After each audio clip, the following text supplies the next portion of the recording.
Hi guys, welcome back. Today we'll be looking at how will the Biden administration tackle the market and the best ETFs and the best industries that will boom under Biden. The things we'll be looking at today are infrastructure industry and the construction of homes and renewable energy. If you do enjoy, consider subscribing. It doesn't cost you anything and it helps me out a ton. If not, thanks for watching anyway. Onto the video. Today we'll be covering ETFs and the top companies in both of these industries, primarily focusing on the ETFs, and I'll be leaving you with two ETFs from both industries that are both very, very strong, looking at their biggest holdings, and also putting a target price on each of them if you do want to invest. Anyway, onto the video. So the first one we'll be looking at is construction and the housing market. So infrastructure has been on the top of Joe Biden's plan since the very beginning. He's had a $2 trillion plan that he's going to invest in roads, highways, airports, and ports, like shipping ports, as well as digital infrastructure, but we won't be covering that today. Clean tech in the aim to reinvest the company. A side plan of this will also be increasing the construction of homes and to increase the supply demand to make the home construction industry better in the long term.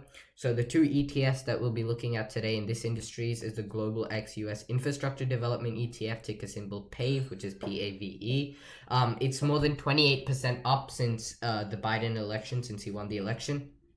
So people know about his plans in the future and are looking to invest in his plans and over America in the future based on what his plans are, based on infrastructure. Their largest holdings are United Rentals, Trimble, Fastenal, Rockwell Automation, and Eaton Corporation. They're the largest holdings in the PAVE ETF. So if you want to look at these companies, these are probably some of the strongest construction companies in the market, as this is one of the largest infrastructure development ETFs. So if you want to look at these companies individually, you can. However, I recommend just investing in the ETF as a whole because you get access to all of these companies. The second ETF that we'll be going through is the Invesco Dynamic Building and Construction ETF. I think this is the better one out of the two. It's slightly more diversified. It's up only 15% since the election, but still a considerably amount up. Its largest holdings are Lowe's companies, Martin Marietta Materials, Lana Corp, Vulcan Materials, Train Technology, and Home Depot. These are their largest holdings. So once again, if you want to look at those companies individually, you can. Otherwise, I suggest just investing in the ETF. The Biden administration is very bullish on the housing market in the long term. They believe over the next year or so, there'll be a slightly bearish trend in the housing market. However, by the end of Biden's term, they believe it'll be very, very bullish. So if we look at the first ETF, PKB, this is the company that I suggested. We can clearly see that this company, since almost mid last year, has been just trading between the green line of resistance and the red line of support. And every time it hits the green line, it comes back to the red, then keeps going through that. So once again, we can look, it's almost hitting the green again. So based on recent trends, we can see once again, after hitting the green, it would go down to the red. So an entry price would be somewhere above this $40, in between the $43. So in between $40 and $43, about a target price of $41 if you do want to invest, based on the technical analysis here. Once again, we can see the same effect happening here in PAVE. Once again, trading between the green line of resistance and the red line of support. Once again, hitting the green line of resistance again, looking back once again to go down lower. So once again, a buy would be somewhere close to the $20 mark, which is where the red line is standing at right now. So after it drops from about here down to $20, that would be a good target price. However, because it is touching the green, if it does pass the green line, I would enter the market there, because once it breaks the line of resistance, it would once again shoot up higher. We'll see that later in one of our later technical analysis, where once it breaks up the line of support, line of resistance, it shoots up in price. So if it breaks the green line, buy the stock. But based on current expectations, it'll look to come down and buy it close to around $20. That would be a good target price for this ETF. So the next industry we'll be looking at is renewable energy. Biden is hoping to pass a renewable energy bill that will supply more than $1 trillion into helping aid electric car companies and wind and solar energy companies as well. The top companies that will benefit from this are Next Era Energy. I have a stock analysis on my YouTube channel about this company. Tesla as being one of the only or largest electric car companies in the US, and other solar and wind companies such as First Solar, etc. I believe that this energy bill will be helping the entire market as a whole, and that's why I believe that we can look at ETFs instead, because it provides a wider variety. I would also like to say that lithium stocks will also benefit from this. Companies such as Lithium Americas, SQM, and Albemarle. I've done a video on these three companies as well, on lithium stocks, because lithium is used in renewable energy batteries and in the power as well. So lithium will also be on the rise if renewable energy is on the rise.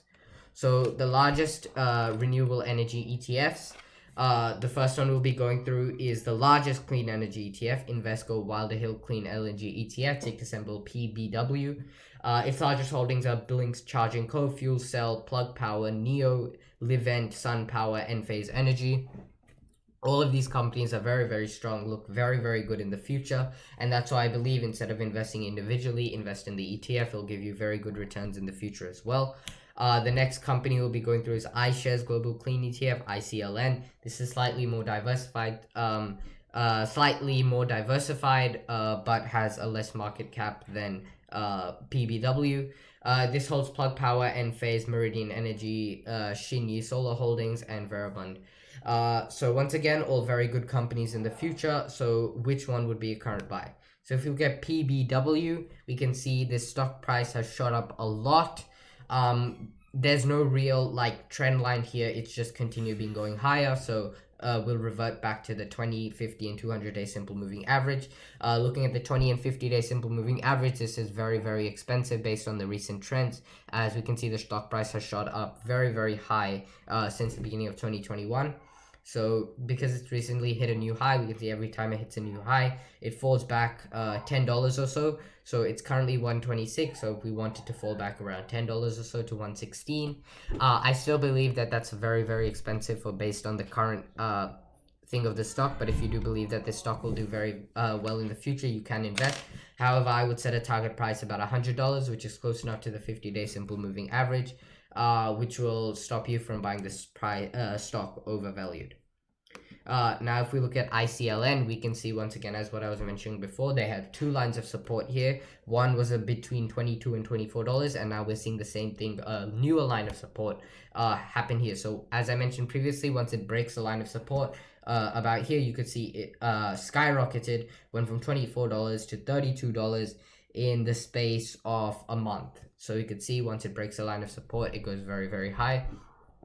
Currently, it is at the line of support, so currently would be a good time to buy the stock. The current price is good to buy ICLN, and that's why I recommend this ETF. It shows good returns in the future, and is priced pretty attractively as of right now. So just final words. All the ETFs that I've covered, PKB, PAVE, PBW, and ICLN. All of these companies are very, very solid ETFs and will do well in the future regardless, even with the Biden administration. But with the Biden government, it will definitely set their prices high over the next 4 years, because all the companies that they own will benefit, and because they own so many companies, will do very, very well in the future. That diversity will be very good, as you will invest in the top companies with increased growth and the faster growing companies with more safety. So it's the best of both worlds. But as always, do your own due diligence. Thank you for watching, and I'll see you in the next one. Bye.